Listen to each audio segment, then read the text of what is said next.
mistake number one, which is probably the most common mistake that I see, is the use of overhead lighting as your lighting source. And whenever I say overhead lighting, I essentially mean any light that is coming from the ceiling. So I'm talking about things like recessed lighting, pendant lighting, a light that's coming from a ceiling fan, any lighting that is above your head and shining down, overhead lighting. So there's two reasons why overhead lighting does not look good whenever you're taking pictures of food.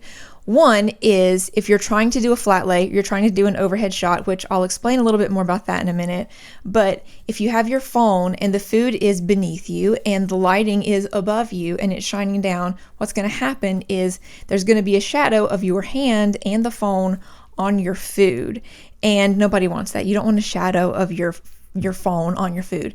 So that's one reason why you don't want to do that. The second reason why you don't want to use overhead lighting is because it's not flattering for food photos. It's not flattering for taking a picture of a person either. For example, if you're trying to take a picture of me and I had a light that was coming right above my head, think about when you're sitting at a booth in a restaurant and they have one of those pendant lightings right in the middle of the booth and it's shining down and you see shadows underneath the nose and long shadows underneath the chin and even underneath the eyes.